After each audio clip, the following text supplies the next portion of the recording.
पूरा world India से पैसा निकाल रहा है, लेकिन इंडियन रिटेल इन्वेस्टर्स पीछे हटने को तैयार नहीं हैं। 1.58 लाख करोड़ की सेलिंग के बाद भी मार्केट क्रैश क्यों नहीं हुआ? आज हम बात करेंगे उस सीक्रेट फोर्स की जो एफपीआईज के खिलाफ खड़ी है 2020 में। इतना पैसा इंडियन स्टॉक मार्केट से गायब हो चुका है। यह इंडिया की हिस्ट्री का सबसे बड़ा फॉरेन इन्वेस्टर एक्सोडस है। पर क्या इसका मतलब मार्केट क्रैश होने वाला है, या फिर रिटेल इन्वेस्टर्स के लिए यह सबसे बड़ी अपॉर्चुनिटी है? चलिए समझते हैं।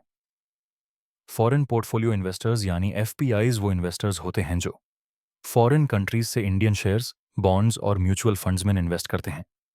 जब एफपीआईज बाय करते हैं, मार्केट को सपोर्ट मिलता है, और जब एफपीआई सेल करते हैं, मार्केट पर प्रेशर आता है। 2025 में एफपीआईज ने आरएस 1.58 लाख करोड़ का नेट पैसा इंडियन इक्विटीज से निकाल लिया। ये इंडिया के स्टॉक मार्केट हिस्ट्री का हाईएस्ट एनुअल आउटफ्लो है। सिर्फ दिसंबर के एंड तक लगभग आरएस 22,000 करोड़ की एडिशनल सेलिंग हुई। लगातार कई महीनों तक एफपीआई सेलिंग प्रेशर बना रहा। इस मैसिव सेल ऑफ के पीछे कई इंपॉर्टेंट रीजंस रहे। एफपीआईज रुपये नहीं, डॉलर रिटर्न्स देखते हैं। अगर रुपये डॉलर के अगेंस्ट गिरता है तो स्टॉक का प्रॉफिट होने के बाद भी एक्चुअल डॉलर रिटर्न कम हो जाता है। 2025 में रुपये काफ़ी वॉलेटाइल रहा। करेंसी हेजिंग का कॉस्ट बढ़ गया। इस वजह से फॉरेन इन्वेस्टर्स के लिए इंडिया थोड़ा रिस्की लगने लगा। ग्लोबल लेवल पर यूएस बॉन्ड यील्ड्स अट्रैक्टिव हो गए। डॉलर स्ट्रांग होता चला गया। इस सिचुएशन में इन्वेस्टर्स ने इमर्जिंग मार्केट्स से पैसा निकाला, सेफ और डेवलप्ड मार्केट्स को प्रिफर किया। इंडिया भी इस ग्लोबल शिफ्ट का इम्पैक्ट फील करता रहा। वर्ल्ड में जियोपॉलिटिकल टेंशंस, ट्रेड अनसर्टेनिटी और पॉलिसी रिस्क हैं। ऐसे एनवायरनमेंट में बिग इन्वेस्टर्स रिस्क कम करते हैं, कैश और सेफ एसेट्स को प्रायोरिटी देते हैं। इसका डायरेक्ट इफेक्ट इंडियन इक्विटीज पर भी पड़ा। कुछ सेक्टर्स में स्टॉक प्राइसेस ऑलरेडी काफ़ी हाई थे। Future growth expectations already priced इन थी। एफपीआईज ने प्रॉफिट बुक करना बेटर समझा और लेटर स्टेज पर री एंट्री प्लान की।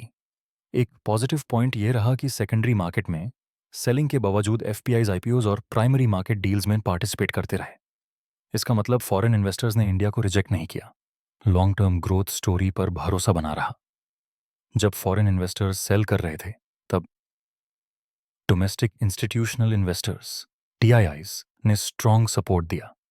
इसमें शामिल the mutual funds, insurance companies और पेंशन फंड्स। साथ ही रिटेल इन्वेस्टर्स ने सिप्स कंटिन्यू रखी। पैनिक सेलिंग नहीं हुई। इसी वजह से मार्केट में एक्सट्रीम क्रैश देखने को नहीं मिला। इंडिया की डोमेस्टिक स्ट्रेंथ क्लियरली दिखाई दी। इस पूरी सिचुएशन से कुछ के लेसन्स मिलते हैं।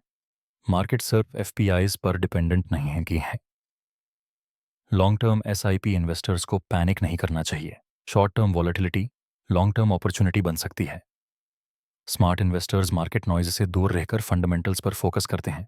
मार्केट एक्सपर्ट्स का मानना है अगर ग्लोबल इंटरेस्ट रेट्स स्टेबल होते हैं, डॉलर प्रेशर थोड़ा कम होता है, रुपये स्टेबल होता है और इंडियन कंपनीज स्ट्रॉन्ग अर्निंग्स दिखाती हैं, तो फॉरेन इन्वेस्टर्स का कॉन्फिडेंस वापस आ सकता है। इंडिया के फंडामेंटल्स जैसे GDP growth, consumption demand, infrastructure और मैन्युफैक्चरिंग पुश अभी भी काफ़ी स्ट्रॉन्ग हैं। आरएस 1.58 लाख करोड़ का एफपीआई आउटफ्लो हेडलाइन स्केरी लग सकता है, लेकिन ये ग्लोबल साइकिल का एक पार्ट है। डोमेस्टिक इन्वेस्टर्स ने मार्केट को संभाला। इंडिया की लॉन्ग टर्म ग्रोथ स्टोरी अभी भी इंटैक्ट है। अगर आपको ऐसे स्टॉक मार्केट एक्सप्लेनर्स और डीप एनालिसिस पसंद आते हैं, वीडियो लाइक करें, चैनल सब्सक्राइब करें, कमेंट में बताएं आपको लगता है एफपीआईज 2006 में वापस आएंगे या नहीं।